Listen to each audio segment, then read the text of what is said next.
announcement to make, if you could just pay attention. This evening, on this, the first day of April 1999, About Anglia's had to make last-minute changes to bring you a scientific scoop from Cambridge, which is about to turn mankind's understanding of the known universe on its head. The scientific world is tonight holding its breath and trying to digest the impact of Brian J. Ford's latest discoveries about the very meaning of matter.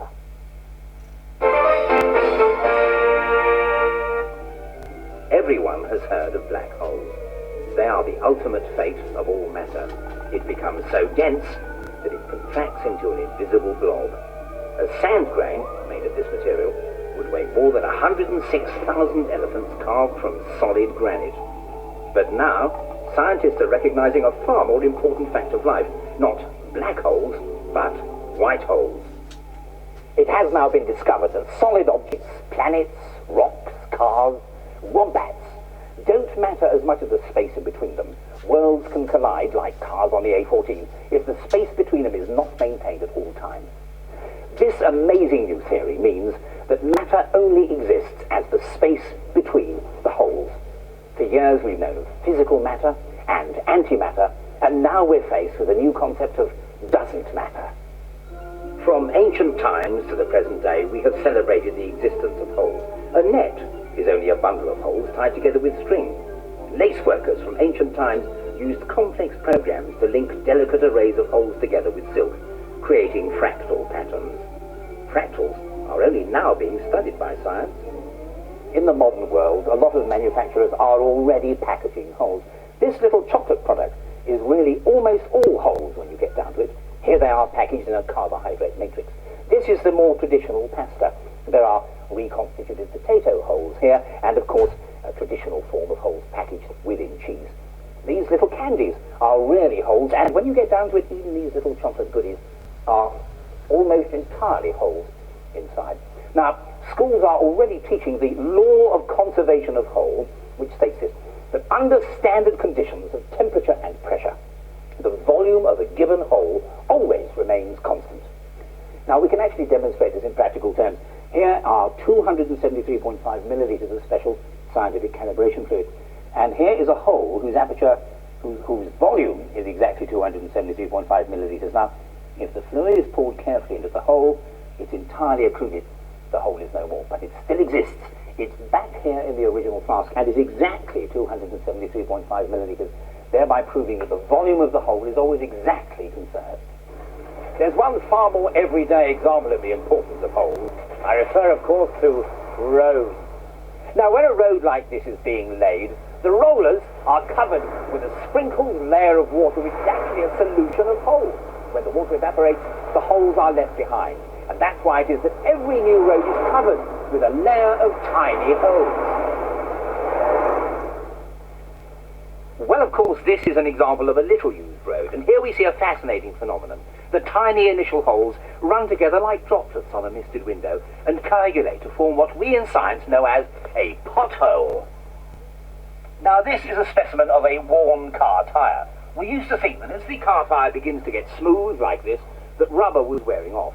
But now we realise what is actually happening is that a layer of hole is being pressed onto the surface of the tyre. And we know this must be the case. Were it otherwise, the roads of Britain would now be covered with 4.27 metres of powdered rubber. But in fact, there is no rubber dust whatever on the roads of Britain. Holes are everywhere on the planet. Take as an example this solid-looking pillbox. It was built in the Second World War and, of course, constructed on the surface of the ground as it then was. But in the following decades, farming, tillage of the soil, has brought a layer of holes to the surface, until the present-day landscape is 9 feet lower than it was just 50 years ago. This perpetual loss of hole is posing problems wherever we look. The whole world is contracting. Little wonder, in an era where computers are doing the work, we ourselves are working harder than ever before. Our whole world is shrinking. Incredible. Well, Brian J. Ford is actually in the studio with us. Brian, it is an amazing theory. It is, but does it really matter? Yeah, it matters to everybody, Helen. People know that when you go onto the pavements in a town or a city, you're jostled by people. But the population of Britain is virtually the same now as it was 50 million years ago. It's quite clear that the environment is shrinking. So is there a problem then, if we go into a shopping centre, that we might actually fall into one of these white holes at all? But people do fall into holes regularly. In fact, the statistical surveys show that insurance companies having larger and larger numbers of claims for people being, as it were, absconded into a hole, as we scientists say. I mean, one of the other things about it, of course, is that we all have these holes around us, don't we, all the time? And in fact... well, we don't. I mean, in my house, we keep everything in perfectly good order. I mean, some people do have holes everywhere. Well, I was just... Normally, you see, I probably would have thrown these away. But these, presumably, are something worth hanging on to now. I mean, as a scientific specimen, these would be perfectly viable to keep in a laboratory, but I really don't think you want them on the family programme. That's not quite... Oh, I'm sorry about that. Well, I was just sort of giving an example of a hole there. No, you don't need to look so far for examples. Just before I came here to the studio, I had a call from the University of Farrelloop, which has conclusively proved that this new proposal is in fact viable. And from now on, white holes are what everybody has to bear in mind. Where actually is the university? Farrelloop. Out in the Far East, it's near Guadeloupe, but a little bit up and to the left. Right. And it's a bit of a hole. Really. Why have we not discovered this until now? People, I mean, that's an absurd question, even for an experienced television presenter, I have to say.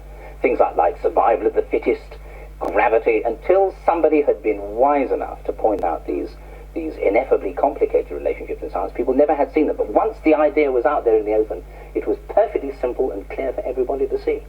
And the name, does it actually mean anything? Which name? Farrelloop. Good Lord, no. I mean, I know University of Cambridge is named after the city in which it's found, but Farrelloop, no idea at all. Okay.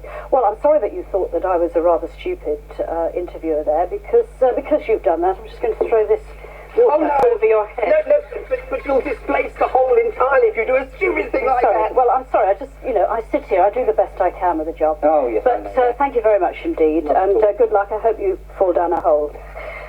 And, well, now...